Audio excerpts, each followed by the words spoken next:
ಇತ್ತ ರೂಮಿಗೆ ಬಂದ ಅಕ್ಷಯ್ ಬದುಕಿಯು ಶವದಂತೆ ತ್ರಾಣವಿಲ್ಲದೆ ಹಾಸಿಗೆ ಮೇಲೆ ಬಿತ್ತುಕೊಂಡ. ಯಾವ ತಪ್ಪಿಗೆ ಶಿಕ್ಷೆ? ಅವಳನ್ನು ಪ್ರಾಣಕ್ಕಿಂತ ಹೆಚ್ಚು ಪ್ರೀತಿ ಮಾಡಿದಕ್ಕ, ಅಥವಾ ಅವಳನ್ನು ಪ್ರೀತಿಯಿಂದ ನಂಬಿದಕ್ಕ? ಅವಳು ಮೋಸ ಮಾಡಿದಳ, ಅಥವಾ ಪ್ರೀತಿಯೇ ನನಗೆ ಮೋಸ ಮಾಡಿದ? ಹಾಗಾದರೆ ಇಷ್ಟು ದಿನ ಅವಳು ನನ್ನೊಂದಿಗೆ ಇದ್ದ ರೀತಿ ಪ್ರೀತಿಯಲ್ಲ. ಛೆ, ಪ್ರೀತಿ, ವಿಶ್ವಾಸ, ನಂಬಿಕೆಗಿಂತ ದುಡ್ಡು, ಆಸ್ತಿಯೇ ದೊಡ್ಡದೆ? ಹಾಗಾದರೆ ಜೀವನದಲ್ಲಿ ಕಷ್ಟ ಬಂದರೆ ಓಡಿ ಹೋಗದೆ, ಕುಗ್ಗದೆ ಒಟ್ಟಿಗೆ ಬಾಳುವ ನಮ್ಮ ಹಿರಿಯರ ಬದುಕಲ್ಲಿ ಇರುವುದು ಪ್ರೀತಿ ಅಲ್ಲವೇ? ಇವಳಿಗೇಕೆ ವ್ಯಾಮೋಹವಿತ್ತು? ಛೆ, ಇಲ್ಲ, ನನ್ನಲ್ಲಿ ಅವಳು ನನ್ನವಳೆಂದು ವ್ಯಾಮೋಹವಿತ್ತು. ನನ್ನದೇ ಜೀವವೆಂದುಕೊಂಡೆನಲ್ಲ ಅವಳನ್ನು ಎಂದು ತನ್ನ ಮನದಲ್ಲಿಯೇ ಚರ್ಚೆಗಿಳಿದ ಅಕ್ಷಯ್. ಅವನ ಕಣ್ಣು ಕಣ್ಣೀರಿನ ಕೊಳಗಳಾಗಿದ್ದವು. ಇಷ್ಟು ದಿನದ ಅವನ ಪ್ರೀತಿಯ ಸೌಧ ಕ್ಷಣದಲ್ಲಿ ನೆಲಸಮವಾಗಿತ್ತು. ಹೀಗೆ ಯೋಚಿಸುತ್ತಾ ಹಾಗೆ ನಿದ್ದೆ ಮಾಡಿದನು. ರಾತ್ರಿ ಊಟಕ್ಕೆ ಎದ್ದಿರಲಿಲ್ಲ. ಶಾಂಭವಿ ಅವರು ಮತ್ತು ಶಂಕರ್ ಅವರು ಬಾಗಿಲು ಬಡಿದರೂ ನಿದ್ದೆಗಣ್ಣಿನಲ್ಲಿಯೇ ಹಸಿವಿಲ್ಲ, ನನ್ನ ಪಾಡಿಗೆ ಬಿಡಿ ಎಂದು ತುಸು ಖಾರವಾಗಿಯೇ ಮಲಗಿದ್ದಲ್ಲಿಂದಲೇ ಹೇಳಿದ್ದ. ಸೂರ್ಯನ ಕಿರಣ ಅಕ್ಷಯ್ ಮುಖದ ಮೇಲೆ ಬೀಳುತ್ತಿದ್ದಂತೆ ಕಣ್ಣುಜ್ಜುತ್ತಾ ಮೇಲೆದ್ದ. ತಕ್ಷಣ ನಡೆದ ಘಟನೆ ನೆನಪಾಗಿದ್ದಕ್ಕೇನೋ ಸೂರ್ಯನ ನಾಜೂಕು ಹೊಂಗಿರಣ ಅವನಿಗೆ ಸುಡುವಂತೆ ಭಾಸವಾಯಿತು. ನಿನ್ನೆ ರಾತ್ರಿ ತಾನು ಅಪ್ಪ ಅಮ್ಮನೊಂದಿಗೆ ಸರಿಯಾಗಿ ಮಾತನಾಡದೇ ಇರುವುದು ನೆನಪಾಗಿ, ಅಯ್ಯೋ ಛೆ, ಎಂಥ ಕೆಲಸವಾಗಿ ಹೋಯಿತು. ಅಪ್ಪ ಅಮ್ಮನಿಗೆ ಗಾಬರಿಯಾಯಿತೋ ಏನೋ. ತನಗೋಸ್ಕರವೇ ಇವರು ತಮ್ಮ ಜೀವನವನ್ನು ಇರಿಸಿದವರು. ಇವರಿಗಾಗಿ ತನ್ನ ನೋವನ್ನು ಮರೆಯಲೇಬೇಕು ನಾನೀಗ. ನನ್ನ ಪ್ರೀತಿಸುವ ಜೀವಗಳಿಗಿಂತ ಇನ್ಯಾರನ್ನೋ ನೆನೆದು ಇವರನ್ನು ದುಃಖಕ್ಕೆ ತಳ್ಳುವುದು ಸರಿಯಲ್ಲ. ಇವರೇ ನನಗೀಗ ಎಲ್ಲ ಎಂದು ಸ್ನಾನಕ್ಕೆ ಹೊರಟ. ಶವರ್ ಕೆಳಗೆ ನಿಂತು ನೀರನ್ನು ಬಿಟ್ಟ. ಬಿಸಿ ನೀರಿನ ಶಾಖ ದೇಹವನ್ನು ಅಗುರಾಗಿಸಿತು. ಆದರೆ ಅವನ ಹೃದಯವಿನ್ನೂ ಭಾರವೇ. ನೀರು ಅವನ ತಲೆ ಮೇಲೆ ಬಿದ್ದಂತೆಲ್ಲ ಕಣ್ಣೀರು ಸುರಿಯುತ್ತಲೇ ಇತ್ತು. ಕಣ್ಣೀರಿನ ಮೂಲಕ ಅವಳ ನೆನಪನ್ನು ಹೊರಹಾಕುವ ಪ್ರಯತ್ನ. ಆದರವನಿಗೆ ಅವಳು ಹೃದಯದಲ್ಲಿರುವಳೆಂದು ಮರೆತಿದ್ದ. ಅಂತೂ 1.5 ಗಂಟೆಯ ತನ್ನ ಜಳಕ ಮುಗಿಸಿ ಹೊರಬಂದ. ಕನ್ನಡಿಯ ಮುಂದೆ ಬಂದು ನಿಂತ. ಶಾಖಕ್ಕೋ ಏನೋ ಅವನ ಬೆಳ್ಳನೆಯ ಮೈ ಕೆಂಪಾಗಿತ್ತು. ಕಣ್ಣುಗಳು ಕೂಡ ತಾನೇನು ಕಮ್ಮಿ ಇಲ್ಲ ಎನ್ನುವ ಹಾಗೆ ಕೆಂಪಾಗಿತ್ತು. ದೀರ್ಘವಾಗಿ ತನ್ನನ್ನು ಒಮ್ಮೆ ಕನ್ನಡಿಯಲ್ಲಿ ನೋಡಿಕೊಂಡ. ದುಡ್ಡಿಂದ ತನ್ನ ಅಳೆದಳಲ್ಲ ಎಂದು ನೆನಪಿಸಿಕೊಂಡು ಆ ದುಡ್ಡು ನನ್ನಡಿಯಲ್ಲಿ ಇರಬೇಕೆಂದು ನಿರ್ಧರಿಸಿದ. ಅವನೆದೆಯಲ್ಲಿನ ಪ್ರೀತಿ ಈಗ ದ್ವೇಷವಾಗಿ ಮಾರ್ಪಾಡಾಗಿತ್ತು. ಕಣ್ಣಲ್ಲಿನ ಕಾಂತಿ ಹೋಗಿ ಅಲ್ಲಿ ತೀಕ್ಷ್ಣತೆ ತುಂಬಿತ್ತು. ರೆಡಿಯಾಗಿ ಕೆಳಗಿಳಿದು ಹೋದ. ಮಾಮೂಲಿಯಂತೆ ತನ್ನ ಅಮ್ಮನಿಗೆ, ಅಮ್ಮ ತಿಂಡಿ ಕೊಡಿ, ಆಫೀಸ್ ಹತ್ರ ಕೆಲಸ ಇದೆ, ಹೋಗ್ಬೇಕು ಅಂದ. ಬಂದೇ ಇರೋ ಅಕ್ಕು, ತರ್ತಾ ಇದ್ದೀನಿ. ನಿನ್ನೆ ಕರೆದ್ರೂ ಊಟಕ್ಕೆ ಬರಲಿಲ್ಲ, ನಂಗಂತೂ ತುಂಬ ಗಾಬರಿ ಆಯಿತು ಕಣೋ ಎಂದರು. ಅವರ ಧ್ವನಿಯಲ್ಲಿ ಮಮತೆಯ ಕಾಳಜಿ ಇತ್ತು. ಛೆ, ನಿನ್ನೆ ನಾನು ಹಾಗೆ ನಡೆದುಕೊಳ್ಳಬಾರದಾಗಿತ್ತು ಎಂದುಕೊಂಡನು. ಅಷ್ಟರಲ್ಲಿ ಶಂಕರ್ ಅವರು ಕೂಡ ಡೈನಿಂಗ್ ಟೇಬಲ್ ಹತ್ತಿರ ಬಂದರು.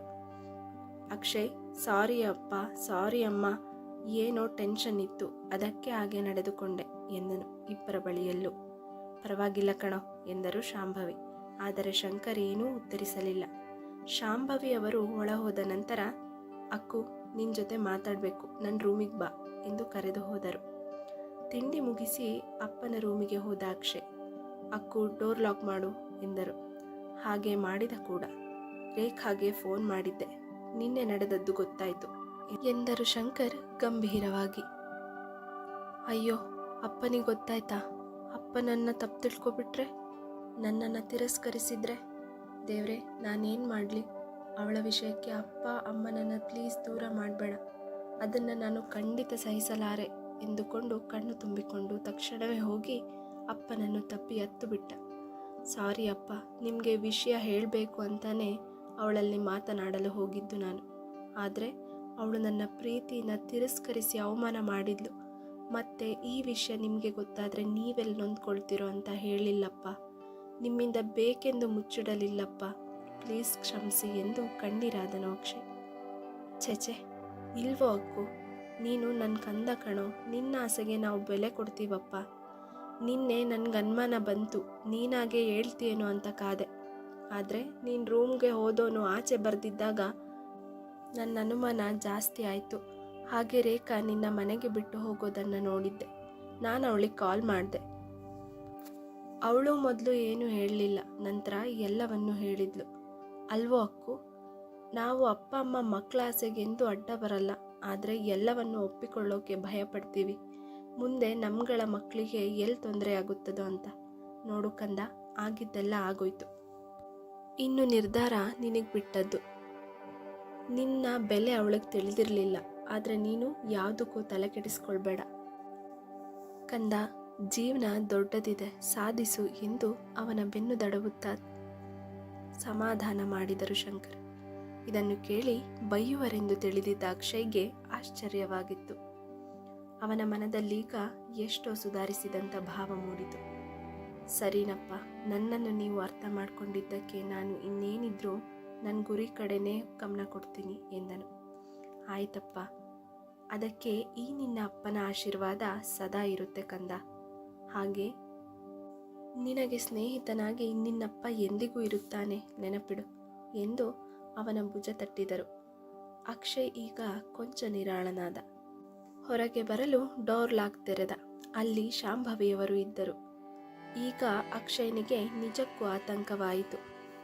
ಏನಪ್ಪ, ನಮ್ಮನೆ ಗಂಡಸರು ಏನೋ ಗಾಢವಾದ ಚರ್ಚೆಯಲ್ಲಿದ್ದಂತೆ ಕಾಣುತ್ತಿತ್ತಲ್ಲ ಎಂದರು ಓರೆ ನೋಟದಲ್ಲಿ ಶಾಂಭವಿ. ಇದನ್ನು ಕೇಳಿ ಅಕ್ಷಯ್ನಿಗೆ ತುಸು ಸಮಾಧಾನವಾಯಿತು. ಏನಿಲ್ಲಮ್ಮ, ಆಫೀಸ್ ಕೆಲವು ಡಾಕ್ಯುಮೆಂಟ್ಸ್ ಬಗ್ಗೆ ಡಿಸ್ಕಸ್ ಮಾಡ್ತಿದ್ದೆ ಎಂದನು. ಹಾಗಿದ್ರೆ ಸರಿ, ತಗೋ ಕಾಫಿ ಎಂದರು ಕೈಯಲ್ಲಿದ್ದ ಕಾಫಿಯನ್ನು ಅವನಿಗೆ ಕೊಡುತ್ತಾ. ಶಂಕರ್ ಅವರಿಗೆ ಕಾಫಿಯನ್ನು ಕೊಡಲು ಹೋದರು. ಇತ್ತ ಅಕ್ಷಯ್ ಕಾಫಿ ಕುಡಿದು ಸೀದಾ ಆಫೀಸಿಗೆ ಹೋದ. ಬರುಬರುತ್ತಾ ಅಕ್ಷಯ್ ಅವಳ ಹಾಗೂ ಅವಳ ನೆನಪನ್ನು ಮರೆಯಲು ಆಫೀಸ್ನಲ್ಲಿ ಹೆಚ್ಚು ಸಮಯ ಕಳೆಯಲು ಶುರು ಮಾಡಿದನು. ಕ್ಲೈಂಟ್ಸ್ ಜೊತೆ ಮೀಟಿಂಗ್ಸ್ಗಳು, ಹೊಸ ಆರ್ಡರ್ಗಳನ್ನು ಹಿಡಿಯುವುದು, ಹೀಗೆ ಅವುಗಳಲ್ಲಿ ಹೆಚ್ಚು ಹೆಚ್ಚು ಬ್ಯುಸಿಯಾಗತೊಡಗಿದ. ಹೊಸ ಆರ್ಡರ್ಗಳಿಂದ ಅವನ ಕಂಪನಿಯನ್ನು ಒಳ್ಳೆಯ ಮಟ್ಟಕ್ಕೆ ತಲುಪಿಸಿದನು. ಕರ್ನಾಟಕದ ಬಿಲ್ಡರ್ಸ್ ಕಂಪನಿಗಳಲ್ಲಿ ಇವನದು ಅಗ್ರಸ್ಥಾನದಲ್ಲಿತ್ತು. ವಿಜಯಲಕ್ಷ್ಮಿ ಜೊತೆಗೆ ಐಶ್ವರ್ಯಲಕ್ಷ್ಮಿಯರು ಅವನ ಕೈ ಹಿಡಿದಿದ್ದರು. ಇದಾಗಿ 3 ವರ್ಷವೇ ಕಳೆದಿತ್ತು. ಅವನ ಸಹಾಯಕ್ಕಾಗಿ ಅವನ ಸ್ನೇಹಿತ ಪವನ್ ಇದ್ದ ಮತ್ತು ಈಗ ಅವನ ಕಂಪನಿ ದೊಡ್ಡ ಹಂತಕ್ಕೆ ತಲುಪಿತ್ತು. ಅಕ್ಷಯ್ಗೆ ಪ್ರಾಧ್ಯಾಪಕನಾಗಬೇಕೆಂಬ ಕನಸಿದ್ದಿದ್ದರಿಂದ ಒಳ್ಳೆಯ ಕಾಲೇಜ್ಗೆ ಅಪ್ಲಿಕೇಶನ್ಗಳನ್ನು ಹಾಕಿದ್ದ. ಒಂದರಲ್ಲಿ ಸೆಲೆಕ್ಟ್ ಕೂಡ ಆಗಿದ್ದ. ಅಪ್ಪನಲ್ಲಿಗೆ ಹೋಗಿ, ಅಪ್ಪ, ಕಂಪನಿಯ ಜವಾಬ್ದಾರಿಯನ್ನು ಮತ್ತೆ ನಿಮಗೆ ಕೊಡ್ತಿದ್ದೀನಿ.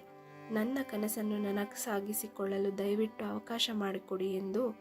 ನಿಮ್ಮ ಸಹಾಯಕ್ಕೆ ಪವನ್ ಇದ್ದಾನೆ, ಅದರ ಜೊತೆಲಿ ನಾನು ಕೂಡ ಬಂದು ಹೋಗ್ತಿರ್ತೀನಿ, ಪ್ಲೀಸ್ ಒಪ್ಕೊಳ್ಳಿ ಎಂದು ಕೇಳಿದನು ಅಕ್ಷಯ್ ಶಂಕರ್ರೊಡನೆ. ಶಂಕರ್ ಅವರು ಮೊದಲಿಗೆ ಒಪ್ಪಲಿಲ್ಲವಾದರೂ ಕೊನೆಗೆ ತಮಗೋಸ್ಕರವಲ್ಲವೇ ಈ ಮಗು ಇಷ್ಟು ವರ್ಷ ದುಡಿದದ್ದು ಎಂದು ಒಪ್ಪಿಕೊಂಡರು. ಅದಾಗಿ 2 ತಿಂಗಳುಗಳಲ್ಲಿ ಕಂಪನಿಯ ಎಲ್ಲ ಜವಾಬ್ದಾರಿಗಳನ್ನು ಅಚ್ಚುಕಟ್ಟಾಗಿ ಹಾಗೂ ಶಿಸ್ತಾಗಿ ಎಲ್ಲರಿಗೂ ನೀಡಿದನು. ಜೊತೆಯಲ್ಲಿ ಎಚ್ಚರಿಕೆಯನ್ನು ಸೇರಿಸಿ, ಏಕೆಂದರೆ ಮತ್ತೆ ಮತ್ತೆ ಮೋಸ ಹೋಗಲು ಅವನಿಗೆ ಇಷ್ಟವಿರಲಿಲ್ಲ. ಇಂದು ಅವನ ಕಾಲೇಜಿನ ಮೊದಲ ದಿನವೇ ಅವನಿಗೆ ಅಮೃತಾಳಿಂದ ಆಘಾತವೇ ಆಗಿತ್ತು. ಅವಳಿಗೆ ಡಿಕ್ಕಿ ಹೊಡೆದಾಗ ಅವನಿಗೆ ತಕ್ಷಣ ನೆನಪಾದವಳು ಅವನಿ. ಇಷ್ಟು ದಿನ ಪ್ರಶಾಂತವಾಗಿದ್ದ ತನ್ನ ಮನದ ಕೊಳದಲ್ಲಿ ಅವಳ ನೆನಪು ಮತ್ತೆ ರಾಡಿ ಮಾಡಲು ಕಾರಣಳಾಗಿದ್ದಳು ಅಮೃತ. ಅಕ್ಕು ಅಕ್ಕು ಎಂದು ಅಮ್ಮ ಕರೆಯುತ್ತಿದ್ದರೆ, ಹಾ ಬಂದೆ ಎಂದು ತನ್ನ ನೆನಪಿನಂಗಳದಿಂದ ಆಚೆ ಬಂದ ಅಕ್ಷಯ್ ಕೆಳಗಿಳಿದು ಊಟಕ್ಕೆ ಹೋದನು. ಇದಾವುದರ ಪರಿವೇ ಇಲ್ಲದೆ ಹುಣ್ಣಿಮೆಯ ಚಂದ್ರನಂತೆ ಹಸನ್ಮುಖಳಾಗಿ ಮಲಗಿದ್ದಾಳೆ ಅಮೃತ. ಮುಂದೆ ತನಗಾಗಿ ಕತ್ತಲ ರಾತ್ರಿಗಳೇ ಕಾದಿವೆ ಎಂಬುದರ ಅರಿವಿಲ್ಲದೆ.